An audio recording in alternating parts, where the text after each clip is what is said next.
Nate Erskine-Smith, Minister of Housing, Infrastructure and Communities, something like that. Something like that, yeah. Good, Hey, you got it right. Yeah, okay, good to have you in the Yukon. Yeah. Welcome. But look, we've just made, I think, quite a fantastic affordable housing announcement. We're right here at Winter Crossing. Yeah. Maybe a few comments on what this means. Yeah, I'd say a couple things. One, this is the largest federal investment in affordable housing in the Yukon. And you're looking at $33 million coming on the heels of a previous $5 million investment as part of a carve out for the North in the Yukon and for the Affordable Housing Fund.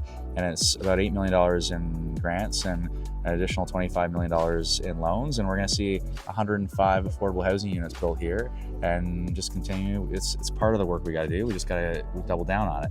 The second thing I was saying, I said it in the remarks, I mean, this is a huge contrast in the coming election because we're not only committed to removing barriers to get the market to build the supply we need, we know the market's not going to deliver all the affordability we need. And so we got to make sure the government plays a really forceful role in partnership with municipalities, in partnership with territories like the Yukon, and in partnership with affordable housing developers, but making sure we are driving affordable housing. And we got an opposition that just doesn't believe the government has a role to play at all. So Conservatives think government should get out of the way of housing. Of all housing. When it comes to affordable housing, government has a pretty important role to play, I think, and we're seeing it right behind us. Housing is central to so much. I mean, we've had meetings today where we've looked at people who are struggling with substance use, and it really is about community supports, including housing. We've met with Indigenous leaders who say that the number one challenge in their community is housing. And so, there's no question that on the market side, yeah, I agree. We've got to remove every barrier we can to get the market to build. But we also know that when it comes to community housing, when it comes to more affordable housing, the government's got to play an active role. And we've seen decades of neglect, and we've reasserted our role, and we got to double down on those efforts.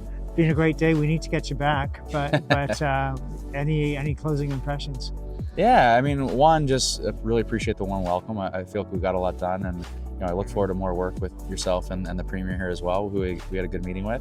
And I guess I would just say, we've seen major investments come into Yukon, including because of the advocacy of Brendan here. This is the largest affordable housing investment in the Yukon's history from the feds, and there's more to come. I mean, the next, I don't know if I'm going to come back for it, but there's a housing enabling infrastructure funding announcement coming, and there's just more we got to do to deliver for the North, including here in Yukon.